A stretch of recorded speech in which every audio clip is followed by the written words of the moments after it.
புதுச்சேரியில் பஜாஜ் ஃபைனான்ஸ் மூலம் கடன் பெற்று 16,000 ரூபாய்க்கு செல்போன் வாங்கிய பெண்ணை எஸ்ஐ பேசுவதாக மிரட்டி பணம் பறித்த சம்பவம் அதிர்ச்சியை ஏற்படுத்தியுள்ளது. பெண்ணிடம் பணம் பறித்த கும்பல் சிக்குமா?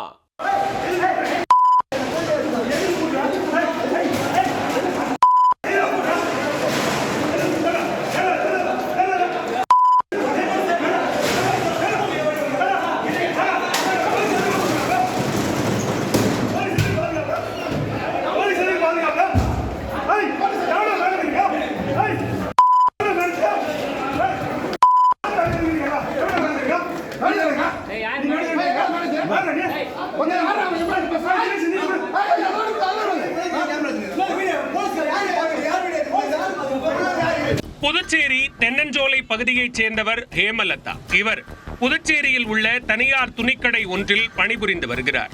இவர் கடந்த 2019ஆம் ஆண்டு அண்ணா சாலையில் உள்ள செல்போன் கடை ஒன்றில் விவோ செல்போனை 16,200 ரூபாய்க்கு பஜாஜ் நிறுவனத்தின் மூலம் கடனாக பெற்று வாங்கியுள்ளார். முன் பணம் போக மீதி தொகையை 11 மாதம் தவணையாக மாதந்தோறும் 1,720 ரூபாய் கட்ட வேண்டும் என்ற ஒப்பந்தத்தின் அடிப்படையில் செல்போனை பெற்றுள்ளார். ஒவ்வொரு மாதமும் சரியாக பணத்தை செலுத்தி வந்த ஹேமலதா கொரோனா நேரத்தில் பணத்தை செலுத்த முடியாத சூழல் ஏற்பட்டுள்ளது. கட்ட வேண்டிய மாத தவணைக்கு அபராத தொகையாக ஹேமலதாவின் வங்கிக் கணக்கில் இருந்து 26,000 ரூபாயையும் பஜாஜ் நிறுவனம் எடுத்துக்கொண்டதாக கூறப்படுகிறது.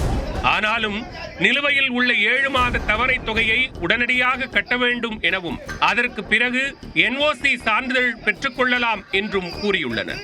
இதனை நம்பிய ஹேமலதா புதுச்சேரி ஈஸ்வரன் கோவில் வீதியில் உள்ள பஜாஜ் நிறுவனத்தில் நிலுவைத் தொகையை செலுத்தி அதற்கான ரசீதையும் பெற்றுள்ளார். ஆனால் இதுவரை அவருக்கு NOC வழங்கப்படவில்லை. இந்நிலையில் கடந்த 26ஆம் தேதி சென்னை கமிஷனர் அலுவலகத்திலிருந்து வாக்கி டாக்கி சத்தத்துடன் எஸ்ஐ தமிழ்ச்செல்வி பேசுவதாக கூறி ஒரு பெண் ஹேமலதாவை தொடர்பு கொண்டுள்ளார். தாங்கள் செலுத்த வேண்டிய கடனை முறையாக செலுத்தாததால் உங்கள் மீது வழக்கு பதிவு செய்யப்பட்டுள்ளது என்றும் உடனடியாக உங்களை கைது செய்து புழல் சிறையில் அடைக்கப் போகிறோம் என்றும் பேசி மிரட்டியுள்ளார்.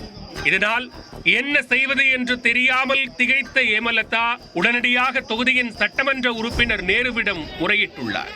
எஸ்ஐ தமிழ்ச்செல்வி என்று குறிப்பிட்ட பெண்ணிடம் MLA நேரு பேசும்போது MLA என்று கூட பாராமல் அவரையும் தொலைபேசியில் மிரட்டியுள்ளார்.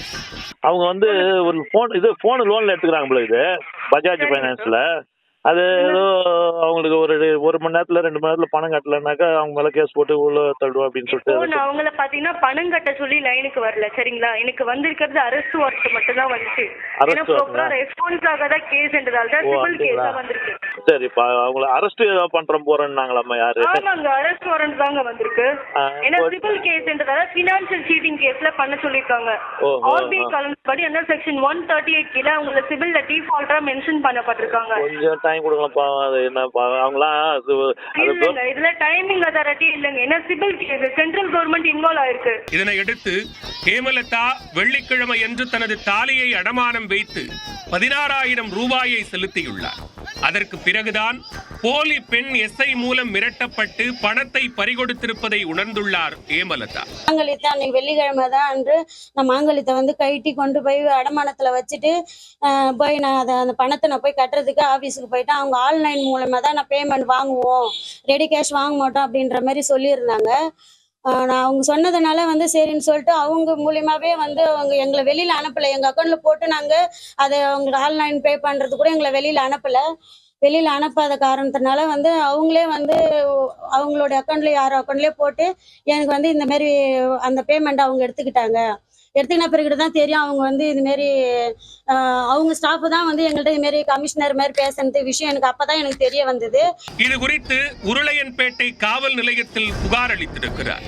போலீசார் விசாரித்ததில் தமிழ்ச்செல்வி என்ற பெயரில் போலீஸ் கமிஷனர் அலுவலகத்தில் எந்த எஸ்ஐயும் இல்லை என்பது உறுதியாகியுள்ளது. அந்த போலி பெண் எஸ்ஐ செல்போன் மூலம் மிரட்டி ஹேமலதாவிடம் பணத்தை பறித்திருப்பதும் விசாரணையில் தெரிய வந்தது. ஊரை விட்டு ஓடி போறான், 10,000 ரூபாய் 12,000 ரூபாய்க்கு தாலி அர்மனை வச்சு மிரட்டி அரெஸ்ட் பண்ணணும்னு சொல்லிட்டு வாங்குறீங்களே, உங்களுக்கு எல்லாம் வாங்குற சம்பளம் சரிக்குமா? நீங்க கண்டிப்பா சார். அப்படி யாரும் எல்லாம் விட மாட்டாங்க. தெரியுங்களா, இது இப்போ எல்லாமே உங்க காலுகள் எல்லாம் ரெக்கார்ட் ஆகிக்குது. அந்த பொண்ணு ரெக்கார்ட் பண்ணி வச்சுக்குது. இப்போ நான் பேசுறது ரெக்கார்ட் ஆகுது. ஏற்கனவே அந்த உங்க லேடி ஒண்ணு பேசுது கமிஷனர் ஆபீஸ்ல இருந்து. அது வந்து யாருமே இதை பத்தி எதுவும் பேசல சார். நம்ம நீங்க விசாரிச்சு வச்சீங்க, நீங்க எதிர்கொள்வீங்க. நீங்க இதெல்லாம் எதிர்கொள்வீங்க. நீங்க உங்களுக்கு ஃபைனான்ஸ் கம்பெனி நல்லா சம்பாதிங்க, எல்லாம் பண்ணுங்க, இஎம்ஐ கொடுங்க, காரை எடுத்தும் போய் வீட்டுல வச்சுங்க, செல்ல குடிங்க வீட்டுல வச்சுங்க. சொல்றீங்க டைரக்டர் மட்டும் யாரும் இது ரொம்ப பெரிய அயோக்கியத்தனம். சைபர் கிரைம்ல எல்லாத்துக்கும் இப்போ கம்ப்ளைண்ட் கொடுத்துட்டு இந்த சீட்டிங் பண்ணி வாங்குறது எப்படின்ட்டு தான் இப்போ என்கிட்டே இருக்குது அந்த ரெக்கார்டு. என்னையே சீட்டிங் பண்ணிக்கிறீங்க. அந்த ரெக்கார்டை அனுப்பிச்சு விடுறேன். போன் மூலம் மிரட்டி பணம் பறித்த பெண்ணை கைது செய்ய வேண்டும் என்றும், அப்பாவி மக்களிடம் இதுபோன்று வட்டிக்கு மேல் வட்டி போட்டு மிரட்டி உரிய கணக்கு வழக்கின்றி பணம் பறிப்பதை தடுக்க வேண்டும் என்றும் சட்டமன்ற உறுப்பினர் நேரு வலியுறுத்தியுள்ளார். தமிழ்நாடு கமிஷனர் ஆபீஸ்ன்ற பேர்ல தமிழ்நாடு அரசும் இது மேல நடவடிக்கை எடுக்கணும்னு அவங்க யாரெல்லாம் இதுக்கு சம்மந்தப்படுகிறாங்களோ அவங்க மேல நடவடிக்கை எடுக்கணும். இதன் வாயிலா தெரிவித்துள்ளது. உயர் அதிகாரி தமிழ்நாட்டில் ஒருத்தர் கொண்டு கொண்டு நான் பேசக்குள்ள இது வந்து போலியான தகவல் அப்படின்னு சொன்ன பிறகுதான் இதுக்கு மேல மேற்கொண்டு நடவடிக்கைக்கு நம்ம இறங்கியிருக்கிறோம். கந்து வட்டி போல கடனை வசூல் செய்வது மட்டுமின்றி காவல்துறை அதிகாரிகள் போல் பேசி மிரட்டிய பஜாஜ் பைனான்ஸ் நிர்வாகத்தை கண்டித்தும் முற்றுகை போராட்டம் நடத்தப்பட்டது.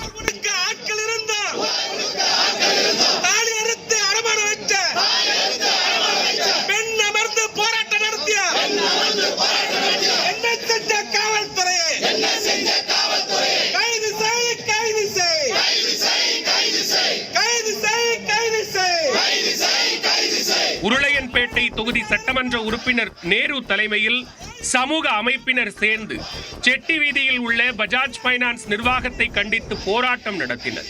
அப்போது போராட்டக்காரர்கள் பஜாஜ் பைனான்ஸ் நிறுவனத்திற்குள் புகுந்து தாக்குதல் நடத்த முயற்சி செய்தனர்.